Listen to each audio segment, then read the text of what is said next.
To be honest, the result of the vote by the British Parliament was completely unexpected to me. I think we're all used to seeing Western countries act in line with the wishes and the stance of their key partner, i.e. the United States, without any significant opposition. At least it seems to be that way. That's why this disruption has been unexpected. It really came as a big surprise to me. This shows that although Britain is the main geopolitical ally of the US in Europe and the world, there are people who are guided by national interests and common sense and value their sovereignty. Also, I think the vote's outcome is the result of the analysis of what's been happening over the last several years. I mean the tragic events in the Middle East and other countries. It's extremely challenging to reach the proclaimed goals, and here I refer to the campaigns in Afghanistan, Iraq, Libya and other countries. We know what's happening in Egypt, so perhaps, and in fact, I'm quite sure that this is the case, that the people are analysing the developments, drawing conclusions and responding in a certain way. Now, coming back to the incident in Syria, we've seen earlier calls by the Syrian government for the international community to investigate their claims of the rebels' use of chemical weapons. Unfortunately, this has not been done. We have to rely on common sense, and here's what it tells us. Syria's government troops are on the offensive and have surrounded the opposition in several areas of the country. In these conditions, to play into the hands of those who are constantly calling for military intervention would be an incredibly ridiculous thing to do, especially on the eve of the UN mission's arrival. It defies any logic.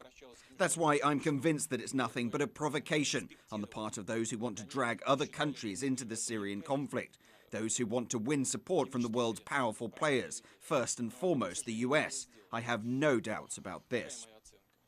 Our American colleagues and friends insist they have the evidence that the government troops did use weapons of mass destruction, in this case chemical weapons.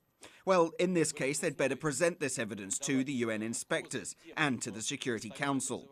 They claim they cannot show this evidence because it's secret, but this excuse doesn't hold water. There's a sign of disrespect towards your partners and other stakeholders. If you have the evidence, you should present it. If it's not presented, it means they don't have it. They say they've intercepted some communications, which don't prove anything, but fundamental decisions, like the decision to use force against a sovereign nation, can't be based on such evidence. First of all, I would address Obama not as my colleague, not as the US president, not as the head of state, but as a Nobel Peace Prize winner. We should recall what has been happening over the past decade.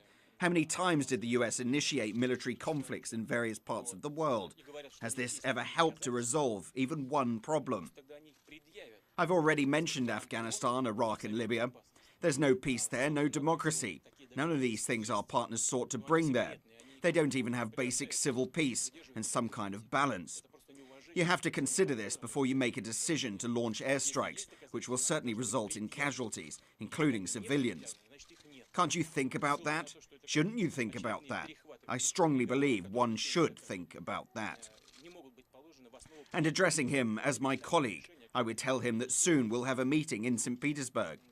I hope the US president comes. We will certainly have a chance to discuss, among other things, the Syrian issue with our colleagues from around the world. Of course, the G20 is not a formal institution with legal authority. It is just a platform, not one that can replace the UN Security Council.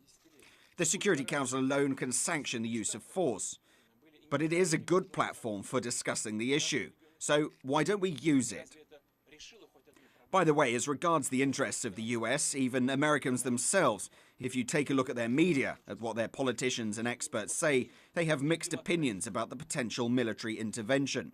Most analysts today tend to agree that the intervention in Iraq was a mistake. So if you admit that you have made a mistake in the past, what makes you think that you can't make a mistake today? All this should help us realize that such decisions can't be made in haste. Is the US really interested in undermining the international security system, the foundations of international law? Is it likely to improve America's reputation in the world? I doubt it. We urge them to think twice before making a decision, which clearly goes against the position of the international community and undermines the entire system of security.